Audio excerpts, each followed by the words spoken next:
Hey guys, welcome back to American Made Classics. I just had one of the most frustrating times troubleshooting that I think I've ever had. And it has to do with your power windows. Now, if you're a seasoned Jeep Grand Cherokee 99 04 WJ guy like, well, I thought I was, you would know, or you would have probably had experience already with one of your doors, you open your driver's door and a window cuts out, or the door locks don't work, or passenger side door locks don't work, or window don't roll up, whatever. The wires in, going between the body and the door is no secret.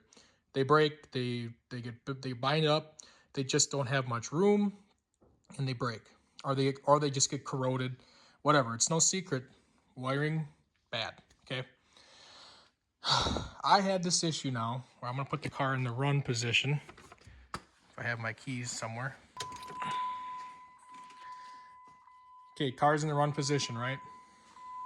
So if I come over here to my window lock, or windows and lock circuit, I can roll up and down the driver window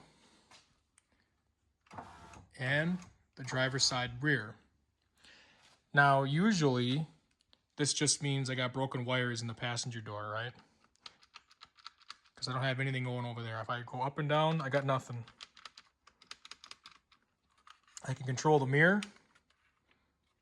No, I don't have it plugged in.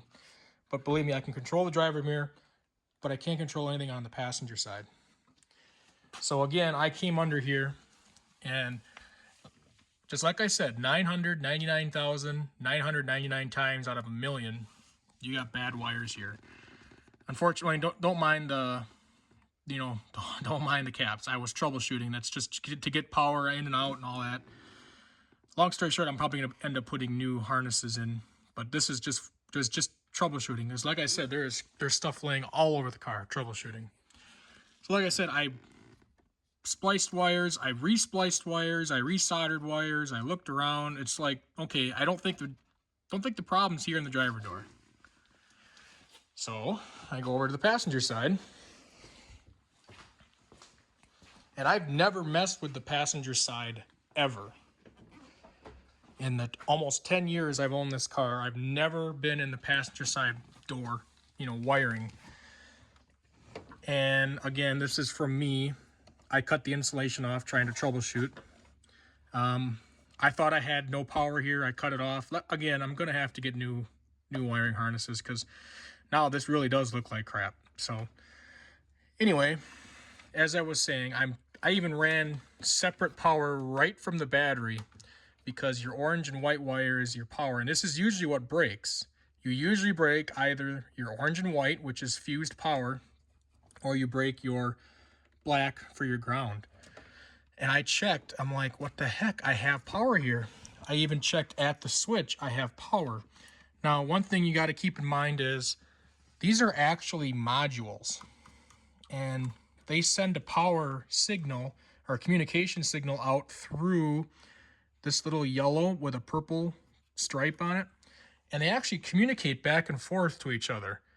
Kind of interesting. I was kind of doing all this research and finding all the information that, well, I didn't know if I really wanted to know, but I found it. Anyway, 999,999 times out of a million, you got bad wires. Something's broke, something's severed, something's bad connection, whatever. I just, out of curiosity, my parents own the same car. So it's an inline six, mine's a V8. Only difference. I asked them, bring it over. So I took my parents' passenger side switch assembly. First I tried the driver's side, no change.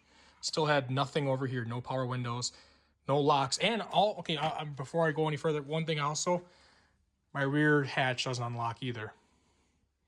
Again, so going back to what I was talking about, I took their driver's side, no change. I took their passenger side switch, and watch this.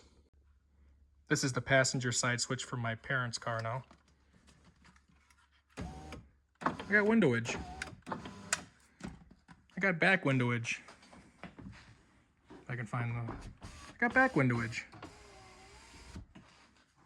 And it even says up here, that these doors are open.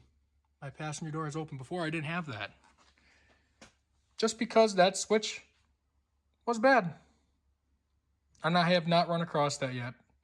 And to tell you the truth, it's the last thing I would ever think to go wrong. I would have thought the wires, again, 999,000 times out of a million. 999, 999 out of a million. So just be aware, these problems are there. They can arise. These are modules, and for whatever reason, they go bad. So there you go. Hopefully this might help you out, because it sure as hell threw me for a loop. And now I'm going to have to replace wires. I'm going to probably have to put new harnesses in, new door harnesses. Hopefully they sell them. I think they do, because it needs them now after I just cobbled everything up. Anyway, hopefully this helped you out. If it did help you out, please leave a thumbs up if it helped you out. I'd appreciate it. Thank you. See you on the next one.